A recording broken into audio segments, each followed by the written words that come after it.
नमस्कार। आज मैं आशुतोष भैरव बाली चौकी हिमाचल प्रदेश में कौलांतक पीठ के पीठाधीश्वर महायोगी सत्येंद्र नाथ जी के साथ उपस्थित हूँ आपके सामने।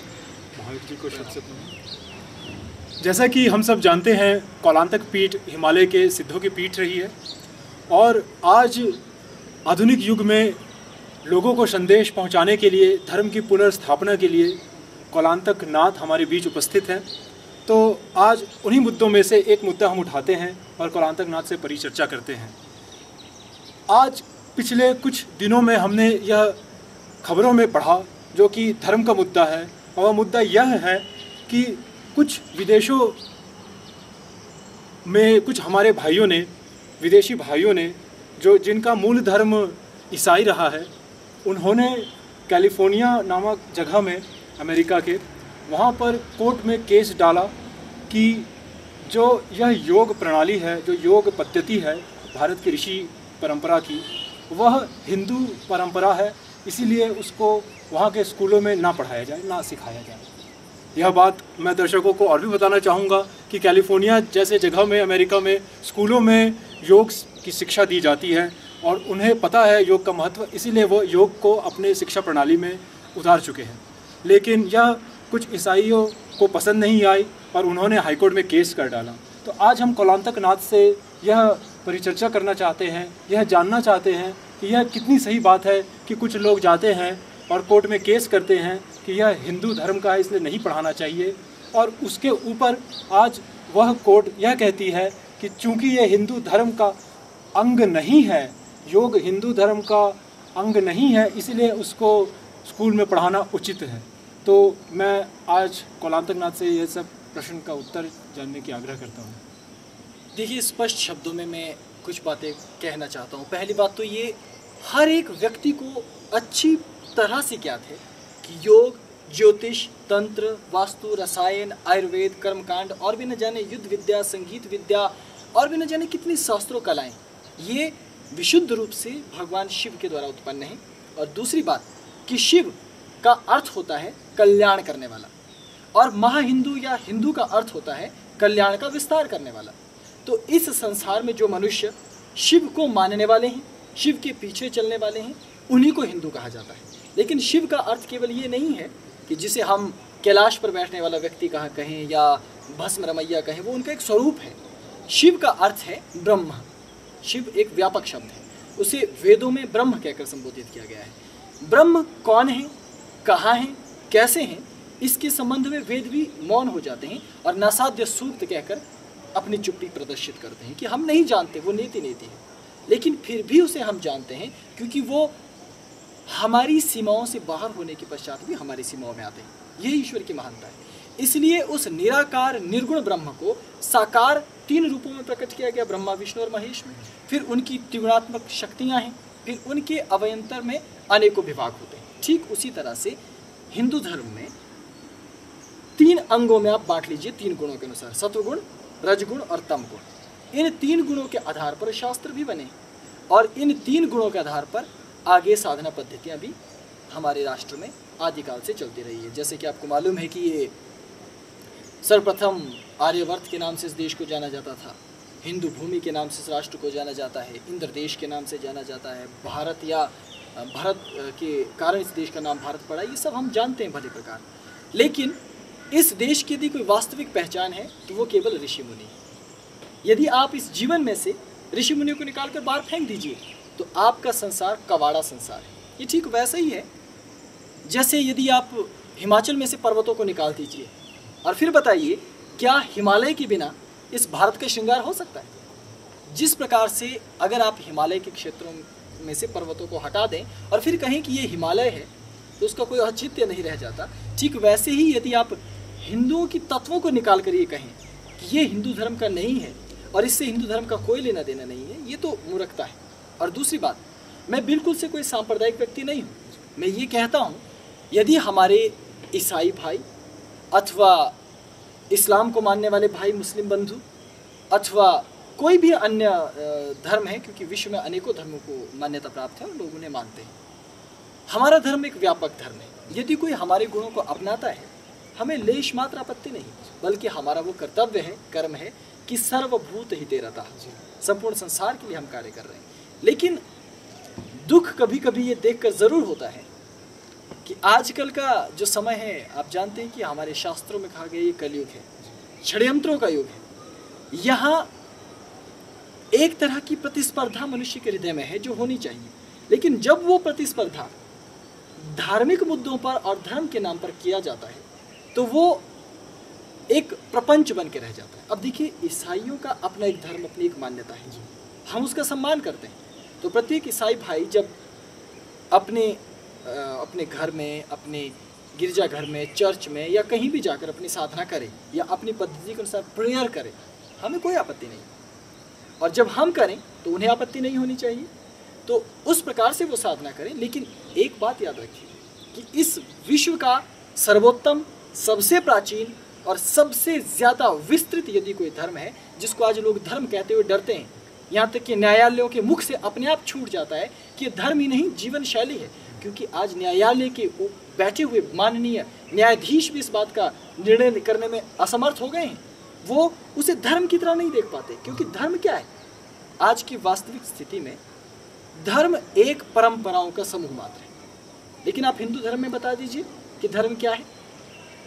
आप यदि चिकित्सक हैं तो आपको क्या करना चाहिए, औषधि कैसे बनानी चाहिए, आयुर्वेद पढ़िए, उसमें इतने नियम हैं कि आयुर्वेद ही अपने आप में धर्म हो जाता है।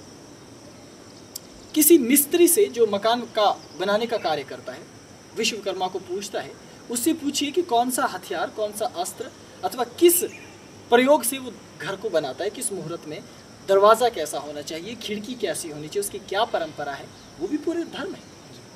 जूते बनाने से लेकर बाल काटने तक, कपड़े धोने से लेकर दांत साफ करने तक, नहाने से लेकर कपड़े धोने तक, सब कुछ तो हिंदू धर्म में बताया जा चुका है। इसलिए आज लोगों को ये धर्म नहीं लगता।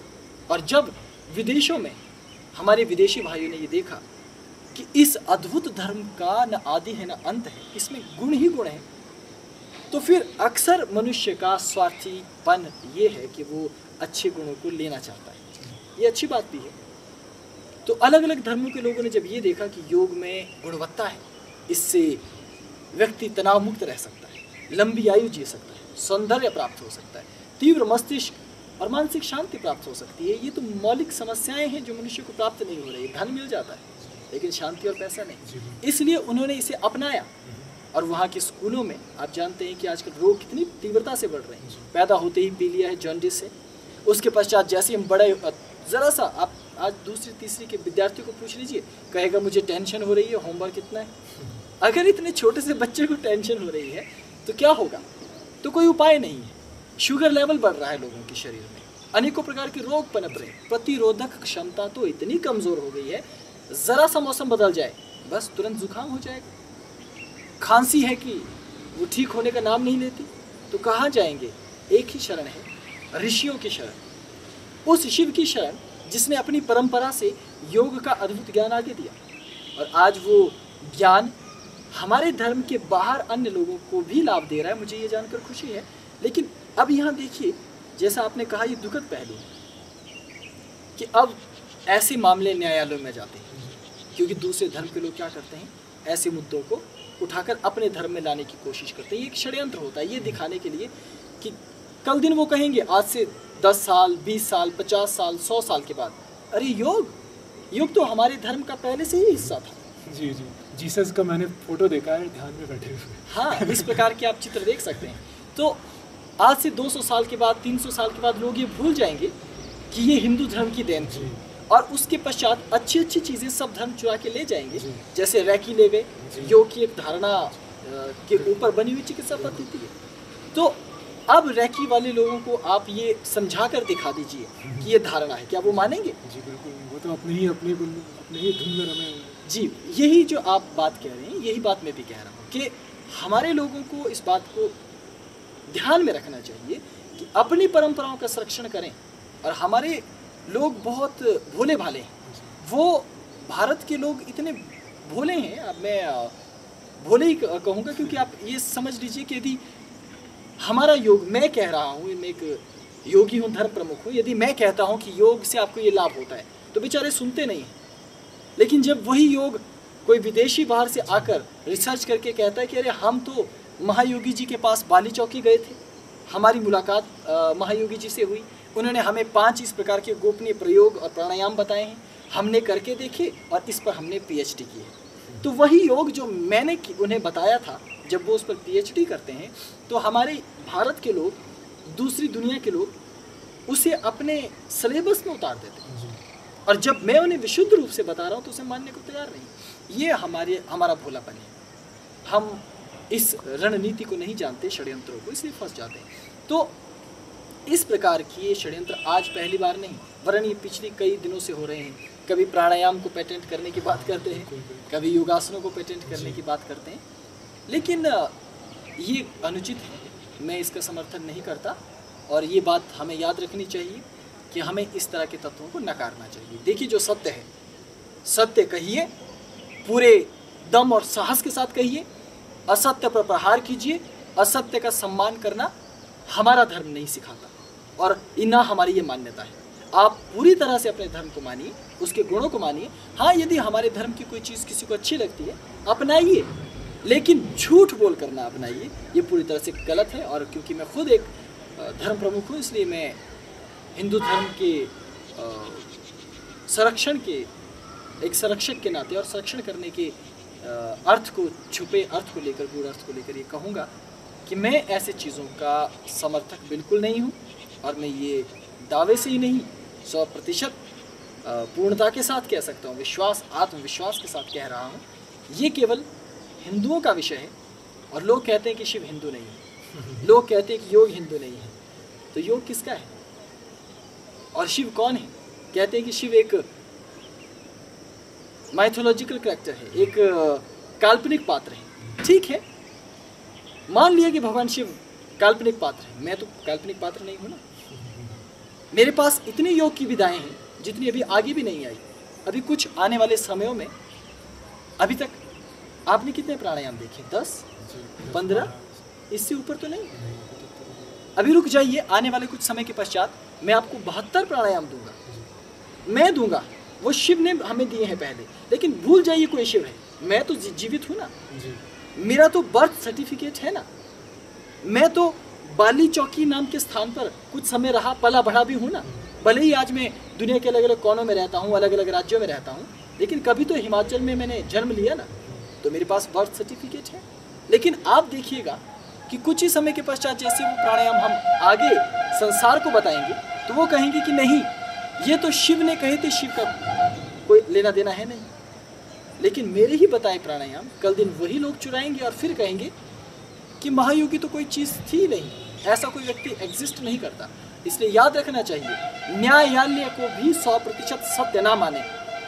हालांकि मेरा ये कहना न्यायालय की अवमानना हो सकती है, क्योंकि मैं इस समय भारत के न्यायालय मात्र की बात नहीं कर रहा, अपितु संपूर्ण विश्व में जितने न्यायालय हैं सबकी बात कर रहा हूँ। न्याय की देवी की आंखों में क्या है? पट्टी। पट्टी क्यों? आंख बंद है क्योंकि वो निष्पक्ष है। बस यही, आंख में पट्टी है, वो निष्पक्ष नहीं है। हाथों में तराजू है, वो निष्पक्षता का प्रतीक हो सकता है, लेकिन आंखों में पट्टी है, कहने का मतलब है कि वो केवल उतना जानती है जितना सबूत प्रस्तुत किया जाता है। युगों युगों से यदि कोई चीज़ अभी तक चलती आ रही हो, एक उदाहरण देता हूँ मैं आपको। बाली चौकी में गुफा है महाकाली माता की, प्राचीन गुफा है। मैंने लंबे समय वहाँ साधना की है और स्वयं रहा हूँ, और अभी भी निरंतर मेरा वहाँ आना जाना रहता है। आप ये मान लीजिए कि आज उस गुफा का महत्व है, लेकिन आज से 50,000 साल के बाद या 1 करोड़ साल के बाद क्या वो गुफा जीवित रहेगी? ये असंभव है, क्योंकि प्रकृति में जितने निरंतर परिवर्तन हो रहे हैं, गुफा टूट जाएगी। और उस दिन यदि मैं ये कहूँ न्यायालय पे जाकर कि यहाँ पर एक गुफा थी, तो क्या ये, अगर विज्ञान उतना उन्नत नहीं हुआ है कि उसके सबूत और आंकड़े हमें जुटा सके, तो क्या वो न्यायालय को सबूत दे पाएगा? नहीं। तो इसका अर्थ है कि उस स्थिति में न्यायालय ने जो न्याय लिया वो अनुचित था। ठीक वैसे ही भगवान शिव हैं या नहीं है, इसके सबूत देना मुश्किल है, लेकिन इसका अर्थ ये नहीं है कि शिव विद्यमान ही नहीं थे कभी, उन्होंने बताया ही नहीं है कभी। तो इस प्रकार की चीज़ें जानबूझकर इन्हें न्यायालयों में ले जाया जाता है। और आपको मैं कहना नहीं चाहता, लेकिन फिर भी सूक्ष्म रूप से एक इशारा ज़रूर करता हूँ कि ये न्यायिक व्यवस्था भी भारत की दी हुई न्यायिक व्यवस्था नहीं है, ये हमारी पाश्चात्य जगत से आई हुई न्यायिक व्यवस्था है और मैं इसका 100% समर्थक नहीं हूँ। इसलिए मैं चाहता हूँ कि न्याय व्यवस्था में आवश्यक सुधार होने चाहिए और इस प्रकार के जो तत्व प्रस्तुत किए जा रहे हैं ये दुखद हैं और मैं इसका समर्थन बिल्कुल नहीं करूँगा। जी महायोगी जी, इसी श्रृंखला में एक और इसके पहलू सामने आता है, वह यह कि इन जगहों पर जब योग पहुंचा तो उसको पहुंचाने में कुछ भारतीय गुरु और कुछ विदेशी भाइयों का हाथ रहा है जो कि यहाँ आकर के ज्ञान ग्रहण किए। लेकिन यह देखने में आया है कि वैसे लोग जब वापस उस देश में जाते हैं, जैसे अमेरिका जाते हैं, तो उन लोगों को ज्ञान देने के लिए उसका मूल स्वरूप को थोड़ा बदल दिया जाता है। जैसे कि हम यहाँ योग करेंगे तो ओम के बिना तो योग संभव ही नहीं है, ओमकार नाद तो करेंगे ही करेंगे। पर शायद कुछ लोगों को यह खटकता है कि ओम का उच्चारण क्यों करें, क्योंकि हम तो ईसाई हैं या फिर हम तो मुसलमान हैं, हम ओम कैसे कह सकते हैं। तो उन लोगों को अपना योग देने के लिए कुछ आचार्यों ने अपनी प्रणाली को बदल करके उसको एक तरह से कहा जाए तो सेकुलराइज करके योग को प्रदर्शित करने की कोशिश की जा रही है, जिससे कि योग का मूल स्वरूप तो नष्ट हो ही रहा है, पर साथ साथ कहीं ना कहीं लोगों को गलत ज्ञान भी मिल रहा है। किसी भी तत्व को यदि आप मनमाने तरीके से चलते हैं तो आपका पतन निश्चित है। शास्त्र ही कहता है कि गुरुमुखी व्यक्ति का उद्धार होता है और मनमुखी व्यक्ति का पतन होता है। यदि आज पश्चिमी जगत या हमारा भारत या अन्य लोग योग के साथ छेड़छाड़ करके उसे मनगढ़ंत तरीके से आधे अधूरे ज्ञान के तौर पर प्रस्तुत करते हैं, तो आप ये याद रखिए कि किसी भी प्रकार हित नहीं होने वाला, उससे अहित ही होता है। और आप किसी भी चीज़ को जो हमारे धर्म की विशुद्ध है तोड़ मरोड़ करके प्रस्तुत करें, तब भी मैं आपको ये दावे से कहता हूँ कि वो उसका लाभ नहीं उठा पाए। आप ये बता दीजिए कि विदेशों में इतने धर्मगुरु हमारे अध्यात्म को लेकर गए, तो भी क्या उनकी ख्याति किसी हिमालय की योगी की ख्याति से ज़्यादा हो सकी? वो ना आज हुई है न कल हो सकेगी। इसका विशुद्ध कारण है हम हिमालय के योगी हैं। हमने हिमालयों पर जब भी अंजलि में जल भरा तो वसुधैव कुटुंबकम की भावना लेते हुए गहरी झीलों में तर्पण का जल छोड़ा है कि सर्वे भवन्तु सुखिनः सर्वे सन्तु निरामया। हमने कभी नहीं कहा कि इस जगत में मुस्लिम भाई हैं तो उनका वध हो जाए, उनका नाश हो जाए, उनका पतन हो जाए। हमने कभी इच्छा भी नहीं की, लेश मात्र भी नहीं। लेकिन हमने कभी ऐसा भी नहीं सोचा कि वो हम पर आक्रमण करें। हमने कभी ईसाइयों के बारे में या अन्य धर्मावलंबियों के बारे में कभी कुछ नहीं कहा और न ही हम कहते हैं। हम उनका सम्मान करते हैं, क्योंकि यदि मैं एक भाई हूँ तो आप मेरे भाई हैं। हमारे बीच में वैचारिक मतभेद हो सकते हैं, वो हमारा सौंदर्य है। धार्मिक भेद भी हो सकते हैं, वो हमारा सौंदर्य है। लेकिन सहिष्णुता होनी चाहिए, प्रेम होना चाहिए। देखिए, विश्व कल्याण, विश्व मंगल हमारी मौलिक भावना रही है, हम उसे नहीं छोड़ने वाले। लेकिन मौलिक साधना और मौलिक जो तत्व होता है किसी साधना के भीतर, जिससे हम सरलता से प्रदर्शित नहीं कर पाते, उसके साथ आप छेड़छाड़ नहीं कर सकते। जब करते हैं तो उसके दुष्परिणाम आते हैं। आप देखेंगे जितने भी लोग भारत से धर्म को लेकर विदेशों में गए और उन्होंने वहाँ पर अपना एक नया संप्रदाय खड़ा किया तथाकथित, वो बहुत जल्दी विकृत हो गया, वो अपने मुद्दे से भटक गया। क्यों? हमारे यहाँ इतने लंबे समय से हम सिद्धों की परंपरा आ रही है, नाथों की परंपरा आ रही है। जगत गुरु शंकराचार्य जी ने अखाड़े उत्पन्न किए, अभी तक अखाड़े अपना कार्य धुरंधर और अच्छे तरीकों से करने का प्रयास कर रहे हैं। उदासी संप्रदाय है और भी न जाने कितने संप्रदाय हैं जो बेचारे अपने अपने क्षमता और ज्ञान के मुताबिक कार्य कर रहे हैं। हालांकि उनके पीछे आज कोई दिव्य अनुभूति या विभूति नहीं है, लेकिन फिर भी जितना उनमें सामर्थ्य है उसके लिए तो प्रशंसा के पात्र हैं। लेकिन जो लोग बहुत अधिक पढ़े लिखे होने का दावा करते थे, PhD लेवल का ज्ञान लेकर विदेशों में गए और उन्होंने बहुत बड़ी बड़ी हाइपोथेसिस वहाँ दी जाकर, उनका क्या हुआ? उनके समय में तो शान शौकत रही, राजसी ठाट बाट रही, जल्द ही ठाट बाट कहाँ गई? ये स्वतः पतन हो जाता है। इसलिए आपको निश्चिंत रहना चाहिए। लेकिन हाँ, हर हिंदू को हर व्यक्ति को, हर साधक को सजग अवश्य रहना चाहिए। कभी भी ढीले मत रहिए, क्योंकि जब आप अपने धर्म, अपनी संस्कृति, अपनी देश, अपनी मातृभाषा, इन सब चीज़ों को छोड़ देते हैं तो आप अस्तित्व रहित हो जाते हैं। इसलिए अपनी जड़ों को ना भूलें, अपने तत्वों को ना भूलें। और जो लोग बाहर ले जाकर इसको बदलने की कोशिश कर रहे हैं, मैं उनको फिर ये कड़े शब्दों में कह रहा हूँ, ये आपकी मूर्खता है कि आप इसको बदल कर ये सोच रहे हो कि शायद ये विश्व बदल जाएगा। याद रखिए, आम के वृक्ष में बबूल के कांटे उत्पन्न नहीं हो सकते। हिंदू धर्म को यदि आप परिवर्तित करके कोई नया रंग रूप देना चाहो, ये संभव नहीं है। ये बरगद का वृक्ष है, ये वैसा ही रहेगा जी।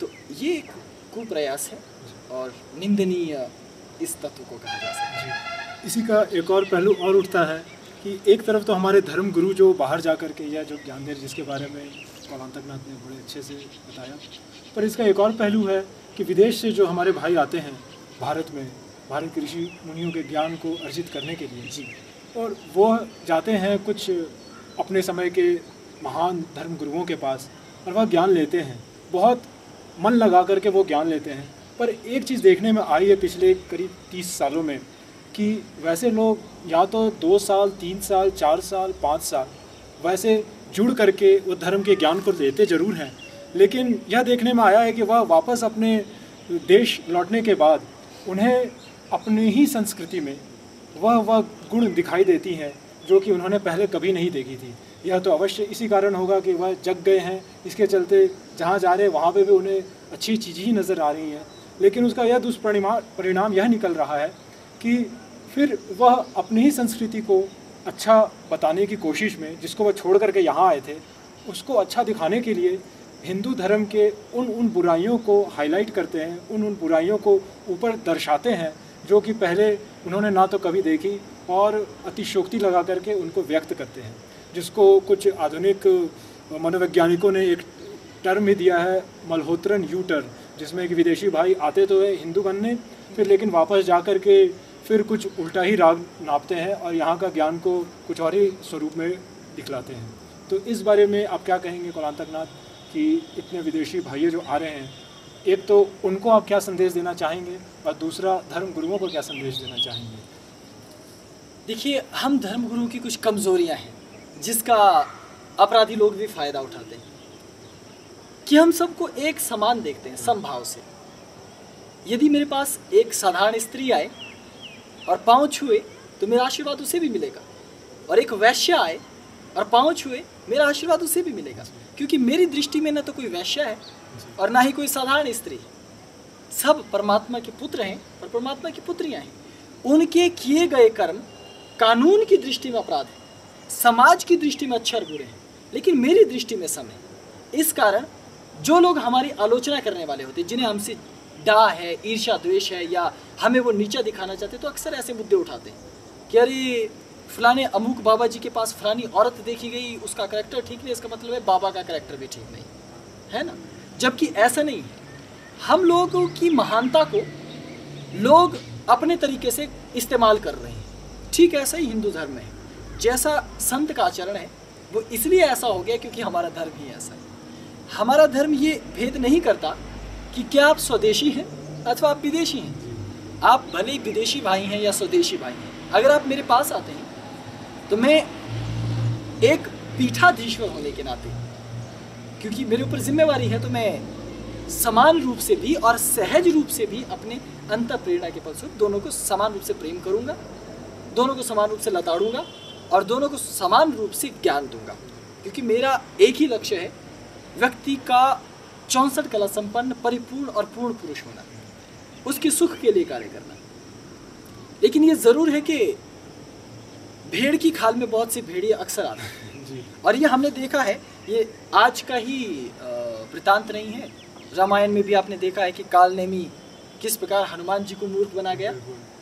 तो ये तो चलता रहेगा, ये सृष्टि का एक नियम है, एक तरह से अच्छाई और बुराई की लड़ाई है। लेकिन फिर भी मैं ये कह देता हूँ कि जो व्यक्ति यहाँ से हिंदू धर्म के तत्वों को सीखकर विदेश में जाता है और वहाँ पर उसे फिर अपने धर्म में अच्छाइयाँ लगने लगती है और वो हमारे धर्म की आलोचना करने लगता है, उसने अभी हिंदू धर्म को जाना ही। जो हिंदू धर्म को वास्तव में जान ले, अरे एक छोटा सा उदाहरण देता हूँ कि एक व्यक्ति अंधेरी दुनिया से आया, उसने कभी प्रकाश नहीं देखा था। जब वो हमारे पास आया तो उस समय यहाँ भी रात हो रही थी। हमने उसे एक मोमबत्ती जला कर दी तो बड़ा खुश हुआ कि अरे वाह, मोमबत्ती भी कोई चीज़ होती है। तो हमने उसे मोमबत्ती बनाने की विधि भी बताई और अब उसे मोमबत्ती बनाने में वो सिद्धहस्त हो गया। अब वो अपने अंधेरे देश में वापस लौटा और मोमबत्तियाँ बनाने लगा और उसने ये कहा अपने लोगों को, देखो वो बाबा जी जिसके पास में मोमबत्ती सीखता था वो तो बहुत बकवास आदमी है, क्योंकि मोमबत्ती बनाना तो मुझे आता है, हमारे धर्म में पहले से ही मोमबत्ती बनाना था। तो मैं कहूँगा अरे मूर्ख, कुछ प्रतीक्षा कर, अभी रात्रि का काल चल रहा है, सुबह होने दे, यहाँ तो सूर्य उगता है और ये सूर्य ऐसा है जिसे तू बना नहीं सकता। ठीक वैसे ही हिंदू धर्म से यदि तुमने 4 चीज़ें सीख भी ली और अपने देश में जाकर ये कहने लग जाओ तो ये मूर्खता है, ये मोमबत्ती है। हिंदू धर्म तो सूर्य है, सूर्य का तुम निर्माण नहीं कर सकते, इसलिए ये भूल जाओ। और मैं उन लोगों को ये संदेश देना चाहता हूँ कि राजनीति न करें धर्म में। धर्म अंतरात्मा का विषय है, बाहर दिखाने का विषय नहीं है। इसलिए धर्म को यदि जानना है तो आत्मा से जानने की कोशिश करो, तभी तुम वास्तव में हिंदू धर्म को जान पाओगे। वरना हिंदू धर्म कम छलिया नहीं है। यदि आप इसे ऊपर ऊपर से जानते हो तो धोखा खाते हो। एक छोटी सा उदाहरण देकर मैं अपनी बात को विराम दूंगा कि हिंदू धर्म में 18 पुराण है। आप कभी खरीद कर ले आइए और पढ़ना शुरू कर दीजिए। मैं आपको लिख करके देने को तैयार हूँ कि अगर आपने अपना सर खुद दीवार से जाकर नहीं फोड़ा तो मेरा नाम बदल दीजिएगा, कहिएगा मैं पीठाधीश्वरी नहीं, मैं एक फर्जी आदमी हूँ। ऐसा क्यों? ऐसा इसलिए क्योंकि उसको पढ़कर आपको ज्ञान नहीं प्राप्त होता, बल्कि भ्रांतियाँ फंस जाती हैं। अच्छा। शिव पुराण कहेगा सब कुछ शिव ही है, अग्नि पुराण कहेगा सब कुछ अग्नि ही है, मार्कंडेय पुराण कहेगा सब देवी भगवती ही है, और सब अलग अलग बातें कहेंगे और ठीक ठीक कृत निश्चय होकर धर्म क्या है ये कोई नहीं बता पाएगा। लेकिन इसका अर्थ ये नहीं है कि पुराण गलत बता रहे हैं या उसमें निहित तत्व गलत है, उसे एक विशेष शैली में लिखा गया है। इसीलिए कहा गया है भारत में वेदाध्ययन के लिए संस्कार होता है, वेदारंभ संस्कार होता है। आप बताइए यदि सिर्फ पढ़ने से वेद और पुराण आ जाते तो संस्कार रखने की क्या ज़रूरत थी, गुरुकुलों की क्या ज़रूरत थी? आप गूगल पर जाइए, कोई पुराण टाइप कर लीजिए, निकल आएगा, तो गूगल पर पढ़ लीजिए। पढ़ने से तो पुराण आ जाना चाहिए, फिर गुरु की क्या ज़रूरत? भारत के ऋषि मुनियों को सहस्त्रों वर्षों पूर्व पता था कि कलयुग में सूचना क्रांति का दौर आने वाला है, और वो पहले ही जानते थे कि यहाँ कालनेमी और कपटियों की भी कमी नहीं होगी। इसलिए वो धर्म का मनगढ़ंत उपाय न करें, मनगढ़ंत व्याख्या न करें, इसलिए उन्हें रहस्य में रखा गया। और उदाहरण बताओ, एक छोटा सा उदाहरण समझ लीजिए। शिव पुराण शिवलिंग के विषय में एक कथा कहता है कि पार्वती का जो पुनर्जन्म हुआ उससे पहले जो पूर्व जन्म था, जिसमें सती माता के नाम से विख्यात थी, जब उन्होंने आत्मदाह किया योगाग्नि के द्वारा, तो शिव उनके देह को अपने कंधे पर लेकर विलाप करते हुए अवधूत अवस्था में विचरण करने लगे। तो हिमालय पर ऋषि स्त्रियों और कन्याओं ने उनको अवधूत अवस्था में देखा, तो उनके गुप्तांग को भी देखा। तो ऋषियों को ये देखकर क्रोध आया और उन्होंने उन्हें श्राप दे दिया कि जा तुम निर्लिंगी हो जाओ। और वो लिंग धरा पर गिर गया और तब धरा डगमगाने लगी, और ये कहा गया कि इस लिंग की उपासना करने से तुम्हारा कल्याण होगा। और तब से वो शिवलिंग के रूप में स्थापित हुआ और उस धर्म की आगे पूजा हुई। और ये कथा शिव पुराण में लिखी गई है, आप पढ़िए इसे। और अगर आप इस कथा को पढ़ेंगे, आप बताइए क्या आपके हृदय में कभी हिंदू होना या शिवलिंग के प्रति या शिव के प्रति आस्था और विश्वास आएगा? हो ही नहीं सकता, कभी नहीं आएगा, किसी भी क्षण नहीं आ सकता। इसका कारण है, इसका कारण ये है कि जानबूझकर इस तरह की कथाएं कुछ डाली गई हैं। उसका कारण ये है कि वो लोग जो मनमुखी आचरण करते हैं, जो गुरु का उल्लंघन करना चाहते हैं, क्योंकि शिव ने गुरु परंपरा बनाई। अब यदि सारा का सारा ज्ञान वेद पुराण शास्त्र और उपनिषद में लिख दिया गया तो गुरु को सब लात मार के चले जाते। आजकल तो कपटी युग है, अपने माँ बाप को बच्चे लात मार के चले जाते हैं, तो क्या गुरु की सुनेंगे? कभी नहीं। इसलिए जानबूझ करके इस प्रकार से शास्त्र को निर्मित किया गया है, और उसके पीछे क्या गोपनीय रहस्य है यही तो गुरु जानते हैं। इसीलिए तो गुरु को कहा जाता है गुरु ब्रह्मा गुरु विष्णु गुरुर्देवो महेश्वर।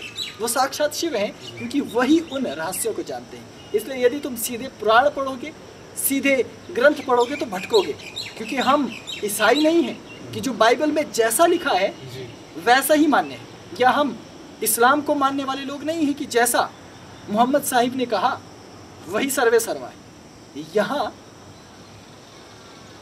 भविष्य की उन संभावनाओं को देखकर पुराणों को रचा गया, भविष्य की उन दुष्टों को देखकर वेदों को रचा गया कि कहीं इनके अंदर निहित महाज्ञान से मनुष्य जाति का अहित न हो।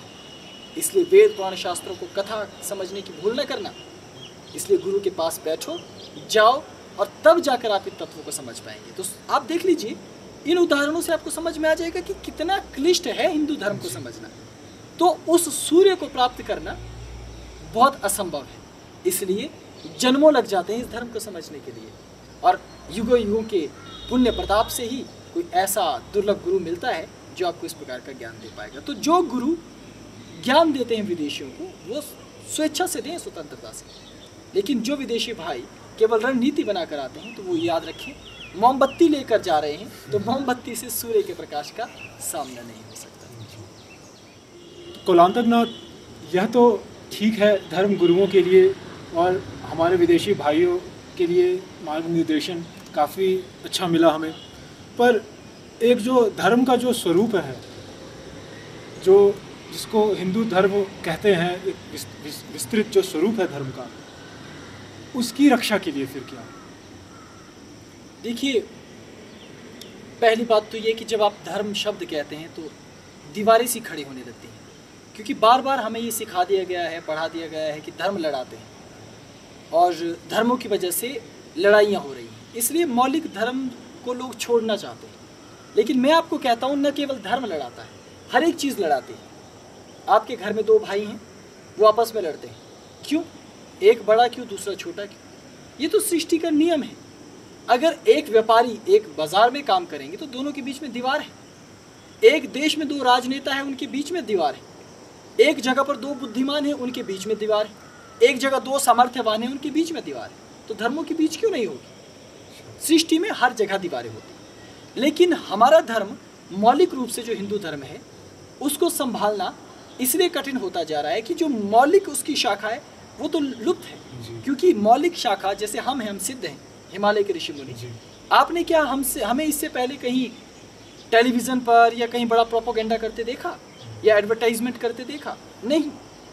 जबकि हमारी उप शाखाएं, मान लीजिए किसी ने राजयोग सीख लिया, वो राजयोग पर दुकान खोल के बैठ गया। किसी ने 10 प्राणायाम 12 प्राणायाम सीख लिए, वो योगासन प्राणायाम पर पूरा धंधा खोल के बैठ गया। किसी ने ज्योतिष सीख लिया, वो ज्योतिषी बनकर दुकान खोल के बैठ गया। तो किसी ने चिकित्सा सीख ली, चिकित्सक की दुकान खोल के बैठ गया। हर एक व्यक्ति ने हमारे धर्म से जो सीखा, उसने एक एक दुकान खोली और वहाँ अपने हजारों लाखों अनुयायी बना डाले। अब उन अनुयायियों के अनुसार केवल वही शाखा ही हिंदू धर्म हो गई। इस कारण से मौलिक हिंदू धर्म जो 64 कलाओं को संपन्न करने का निर्देश देता था, जो मुख्य तौर पर शिव को और शक्ति को मानता था और ब्रह्म जिसे कहा जाता है, ब्रह्म को मानता था, माया को मानता था, वो लुप्त होता जा रहा है। 84 सिद्धों की परंपरा नष्ट होती जा रही है। और यही बात भाव करके शंकराचार्य जी ने नई परंपरा शुरू की। लेकिन मेरा ये कहना है कि जब पुरानी परंपरा भी जीवित है तो उसी परंपरा को अपनाकर आगे बढ़ना चाहिए, तब आपकी मौलिक धर्म की रक्षा हो सकेगी और तब आपको ये पता चलेगा कि क्यों आपका धर्म श्रेष्ठ है। अभी तो आप फर्जी हिंदू हैं, नकली हिंदू हैं, कृत्रिम हिंदू हैं, ढोंगी हिंदू हैं, क्योंकि आप घंटी तो बजाते हैं, तिलक तो लगाते हैं, राम जी की जय तो बोलते हैं, हनुमान जी की जय तो बोलते हैं। लेकिन यदि आपसे ये पूछा जाए कि वास्तव में शिवलिंग का क्या अर्थ है, क्या होता है शिवलिंग, तो आपको पता नहीं। और यदि आप किसी आधुनिक शाखा से पूछें जो धर्म से निकली हुई है, उनकी फिर मनगढ़ंत अनेकों अर्थ निकले। कोई कहेगा यहाँ पर शिवलिंग होता है, कोई कहेगा पत्थर का गोला शिवलिंग होता है, कोई कहेगा जी शिव की सबसे प्राचीन मूर्ति जो मोहनजोदड़ो और हड़प्पा में मिली वो शिवलिंग होती है, कोई कहेगा नहीं, जो शिव पुराण में लिखा है शिव का लिंग धरती पर गिर गया था, उसको बना करके जब पुनः पूजित किया जाता है उसे शिवलिंग कहा जाता है, जबकि इनमें से कोई शिवलिंग होता ही नहीं। हिरण्यगर्भ को शिवलिंग कहा जाता है, ब्रह्म को शिवलिंग कहा जाता है, और वो क्या होता है इसके लिए तो आपको गुरु के पास बैठना ही होगा, वास्तव में उस परंपरा के पास जाना होगा जो सदियों से चली आ रही है। और अब हैरानी इस बात की भी है कि आजकल ऐसे ऐसे धर्म, ऐसी ऐसी शाखाएं इस देश में बन गई है अध्यात्म के नाम पर, जो ये कहती हैं कि ऋषि मुनि तो बहुत लेट आए, बहुत देर से पैदा हुए। अध्यात्म उससे पहले सतयुग में ऐसा था, द्वापर में ऐसा था, त्रेता में ऐसा था, कलयुग में ऐसा हो गया। और ऋषि मुनि उन्होंने अभी अभी ये ग्रंथ लिखेंगे, इसलिए ग्रंथ प्रमाणिक नहीं। काश उन्होंने कभी वास्तविक परंपरा को देखा हो। आप यदि अपने अपने धर्म गुरुओं को और अपने अपने पंथ की शुरुआत को देखेंगे ना, तो आपको पता चलेगा कि कोई हलवाई था, कोई लोहार या सुनार था, कोई मिस्त्री कारीगर था, कोई बाजीगर था, कोई जादूगर था, कोई साधु संत या मेरी तरह बाबा था। वो बैठ करके कहीं बैठा रहा, उसको कुछ अनुभूति हुई, उसने अपना एक पंथ खड़ा कर दिया, जैसे महात्मा बुद्ध। उन्होंने अच्छे ज्ञान दिए, इसलिए एक अच्छा पंथ शुरू हो गया। लेकिन वो भी कहीं ना कहीं एकांकी लगते हैं। ठीक इसी तरह से जितने भी आध्यात्मिक गुरुओं ने अपना अपना पंथ शुरू किया, आप पूरे भारत में जाइए, सभी धर्म गुरुओं के पंथों को मिलाइए, तो आपको पता चलेगा कि सबकी मौलिक चीज़ों को जब आप मिला लेंगे तो वो मौलिक हिंदू धर्म लगने लगता है। लेकिन जब आप केवल एक ही संप्रदाय आधुनिक शब्द है मिशन, एक ही मिशन से जुड़ जाते हैं कि फलाने गुरु का मिशन है, ये फलाना ऑफ फलाना है। आजकल अलग अलग तरह के शब्द दिए जाते हैं कि ये वाला मिशन है, ये आधुनिक प्रारूप है, हमारा ये पैकेज है, हमारी ये सुविधा है, हमारा ये प्रोपोगेंडा है। आप इस तरीके से जब इनके साथ जुड़ जाते हैं तो आपको वो भगवान लगने लगते हैं। लेकिन उनकी परंपराएं वो केवल एकांकी होती हैं, वो आपका पूर्ण विकास कभी नहीं कर पाती। इसलिए आप हिंदू तो होते हैं लेकिन एकांकी हिंदू होते हैं। इसलिए हमने ऐसे लोगों को एकांकी हिंदू कहा है। कुछ तो उस स्थिति पे भी नहीं पहुंच पाते, उनको हमने फर्जी हिंदू कहा है। जो मौलिक हिंदू हैं उनको पुनर्स्थापित करने के लिए हमने उन्हें शब्द दिया महाहिंदू, जो इस बात को जानते हैं कि सिर्फ योग से ही कुछ नहीं होगा। मंत्र भी ज़रूरी है, यज्ञ भी ज़रूरी है, कर्मकांड भी ज़रूरी है, कथा वाचन भक्ति भी ज़रूरी है, आयुर्वेद चिकित्सा भी ज़रूरी है। हर प्रकार का जो जीवन दर्शन है, युद्ध करना ज़रूरी है, युद्ध विद्या ज़रूरी है, राग संगीत नृत्य ये सब ज़रूरी है। तो इस तरह के जो तत्व हैं ये आवश्यक रूप से हमारे जीवन में अनिवार्य है। इसलिए इन्हें हमने महाहिंदू कहकर संबोधित किया। और हमें चाहिए कि हम अपनी मौलिक परंपराओं से जुड़े, जहाँ देवी देवताओं का सम्मान है। अब तो ये कहने लग गए लोग कि देवी देवता ये तो सब झूठ है, देवी देवता बहुत छोटे होते हैं, इनकी पूजा ना करें, इनको ना माने। अरे वाह, तुम्हारे पूर्वज सदियों से मानते रहे, आज तुम कह रहे हो कि ये सब झूठ है। ठीक है, आज तुम जिसे सच कह रहे हो आने वाली पीढ़ी कहेगी कि ये भी झूठ है, और एक दिन ये भी कहा जाएगा कि तुम ही झूठ हो पूरे के पूरे। ये अस्तित्व है, ये संसार है, ये ऐसे ही चलता है। लेकिन फिर भी मैं इस चीज़ को लेकर वेदना ग्रसित नहीं होता, क्योंकि जब मैं बाली चौकी जैसे गांव में और ऐसे देहात में पैदा हुआ जहां आज भी एक बड़ा ढंग का पुस्तकालय तक नहीं है, जहां वेद पुराण शास्त्र किसी व्यक्ति के पास देखने को आज भी नहीं मिलते, वहां पर भी मुझे चारों वेद कंठस्थ, 18 पुराणों पर मैं टिकाएं करने में समर्थ हूँ, उपनिषदों पर धारा प्रवाह बोलने में समर्थ हूँ। इस वजह से क्योंकि मैंने महाहिंदू पंथ को जाना, उसकी गरिमा को जाना और 64 कलाओं को आत्मसात किया।